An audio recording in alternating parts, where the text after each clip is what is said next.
ओम श्री परमात्मने नमः। ओम नमो भगवते वासुदेवाय। श्रीमद् भागवतम महापुराण तृतीय स्कंद अध्याय 16वां। जय विजय का वैकुंठ से पतन।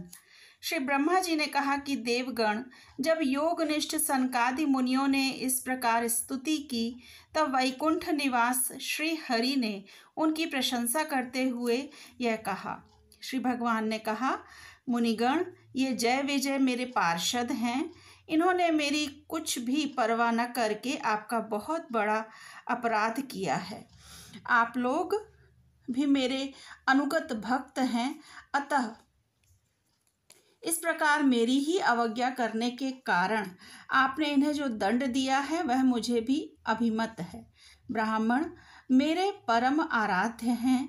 मेरे अनुचरों के द्वारा आप लोगों का जो तिरस्कार हुआ है उसे मैं अपना ही किया हुआ मानता हूँ, इसलिए मैं आप लोगों से प्रसन्नता की भिक्षा मांगता हूँ। सेवकों के अपराध करने पर संसार उनके स्वामी का ही नाम लेता है। वह अपयश उसकी कीर्ति को इस प्रकार दूषित कर देता है जैसे त्वचा को चर्म रोग।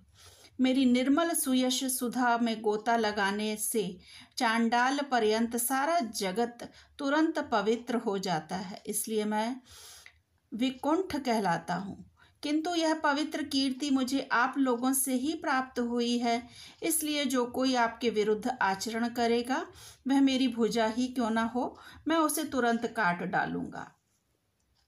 आप लोगों की सेवा करने से ही मेरी चरण रज को ऐसी पवित्रता प्राप्त हुई है कि वह सारे पापों को तत्काल नष्ट कर देती है, और मुझे ऐसा सुंदर स्वभाव मिला है कि मेरे उदासीन रहने पर भी लक्ष्मी जी मुझे एक क्षण के लिए भी नहीं छोड़ती।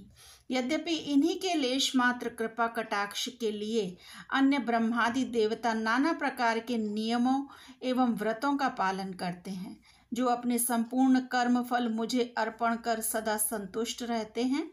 वे निष्काम ब्राह्मण ग्रास पर तृप्त होते हुए घी से तरह तरह के पकवानों का जब भोजन करते हैं, तब उनके मुख से मैं जैसा तृप्त होता हूँ, वैसा यज्ञ में अग्नि रूप मुख से यजमान की दी हुई आहुतियों को ग्रहण करके नहीं होता। योग माया का अखंड और असीम ऐश्वर्य मेरे अधीन है, तथा मेरी चरणोदक रूपिणी गंगा जी चंद्रमा को मस्तक पर धारण करने वाले भगवान शंकर के सहित समस्त लोकों को पवित्र करती है। ऐसा परम पवित्र एवं परमेश्वर होकर भी मैं जिनकी पवित्र चरण रज को अपने मुकुट पर धारण करता हूँ, उन ब्राह्मणों के कर्म को कौन नहीं सहन करेगा।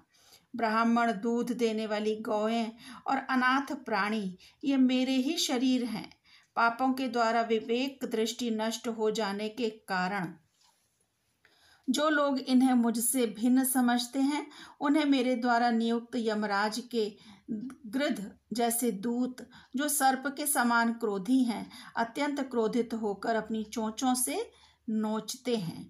ब्राह्मण तिरस्कार पूर्वक कटु भाषण भी करे तो भी जो उसमें मेरी भावना करके प्रसन्न चित्त से तथा अमृत भरी मुस्कान से युक्त मुख कमल से उसका आदर करते हैं, तथा जैसे रूठे हुए पिता को पुत्र और आप लोगों को मैं मनाता हूँ, उसी प्रकार जो प्रेम पूर्ण वचनों से प्रार्थना करते हुए उन्हें शांत करते हैं, वे मुझे अपने वश में कर लेते हैं। मेरे इन सेवकों ने मेरा अभिप्राय न समझकर ही आप लोगों का अपमान किया है, इसलिए मेरे अनुरोध से आप केवल इतनी कृपा कीजिए कि इनका यह निर्वासन काल शीघ्र ही समाप्त हो जाए। ये अपने अपराध के अनुरूप अधम गति को भोग कर शीघ्र ही मेरे पास लौट आए। ब्रह्मा जी कहते हैं, देवताओं, सनकादि मुनि क्रोध रूप सर्प से डसे हुए थे, तो भी उनका चित्त अंतःकरण को प्रकाशित करने वाली भगवान की मंत्रमयी सुमधुर वाणी सुनते सुनते तृप्त नहीं हुआ। भगवान की उक्ति बड़ी मनोहर और थोड़े अक्षरों वाली थी, किंतु वह इतनी अर्थपूर्ण, सारयुक्त, दुर्विज्ञेय और गंभीर थी कि बहुत ध्यान देकर सुनने और विचार करने पर भी वे यह न जान सके कि भगवान क्या करना चाहते हैं। भगवान की इस अद्भुत उदारता को देखकर वे बहुत आनंदित हुए और उनका अंग अंग पुलकित हो गया। फिर योग माया के प्रभाव से अपने परम ऐश्वर्य का प्रभाव प्रकट करने वाले प्रभु से वे हाथ जोड़कर कहने लगे।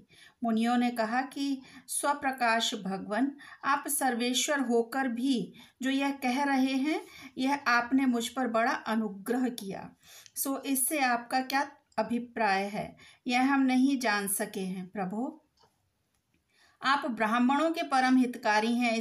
इससे लोक शिक्षा के लिए आप भले ही ऐसा माने कि ब्राह्मण मेरे आराध्य देव हैं, वस्तुतः तो ब्राह्मण तथा देवताओं के भी देवता, ब्रह्मादि के भी आप ही आत्मा और आराध्य देव हैं।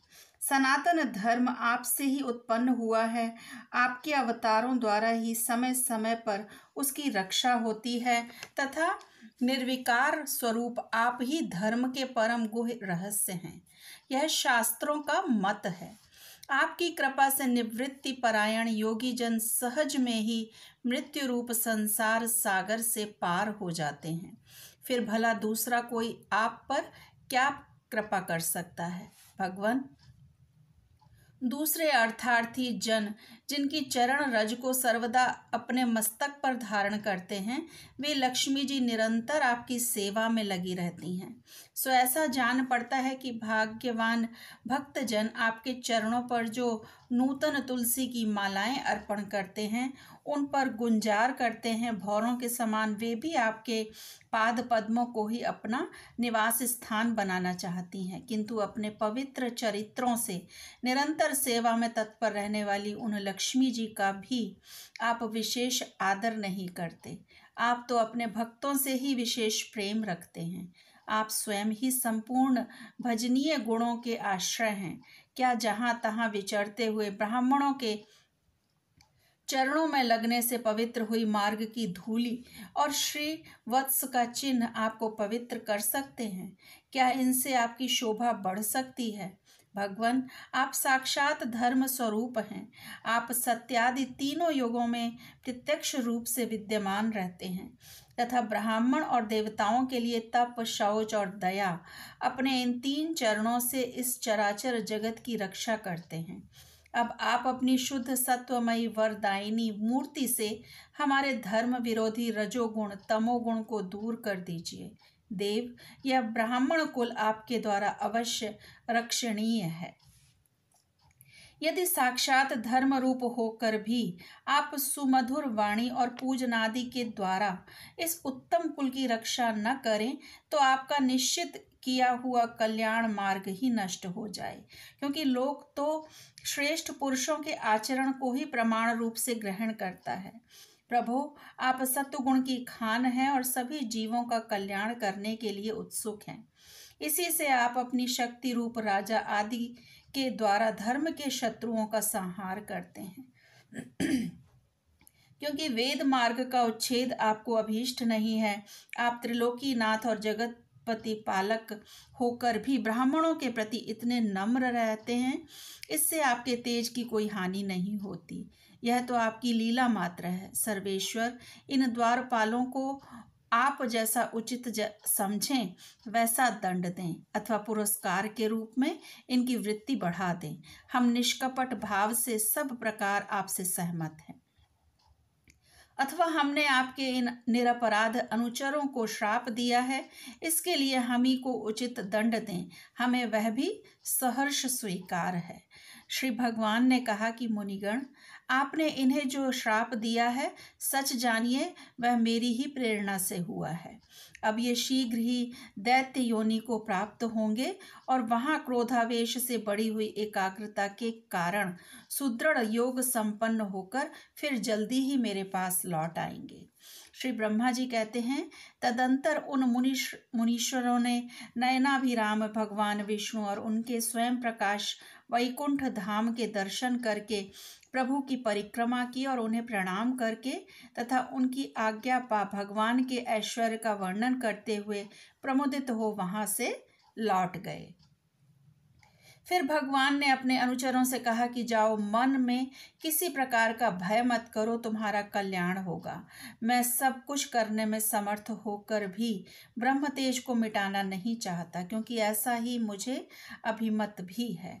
एक बार जब मैं योग निद्रा में स्थित हो गया था, तब तुमने द्वार में प्रवेश करती हुई लक्ष्मी जी को रोका था। उस समय उन्होंने क्रुद्ध होकर पहले ही तुम्हें यह श्राप दे दिया था।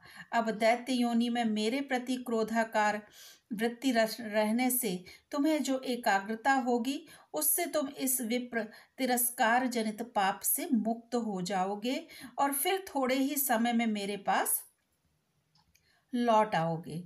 द्वारपालों को इस प्रकार आज्ञा दे भगवान ने विमानों की श्रेणियों से सुसज्जित अपने सर्वाधिक श्री संपन्न धाम में प्रवेश किया। वे देव श्रेष्ठ जय विजय तो ब्रह्म श्राप के कारण उस अलंघनीय भगवत धाम में ही श्रीहीन हो गए तथा उनका सारा गर्व गलित हो गया। पुत्रों, फिर जब वे वैकुंठ लोक से गिरने लगे, तब वहां श्रेष्ठ विमानों पर बैठे हुए वैकुंठ वासियों में महान हाहाकार मच गया।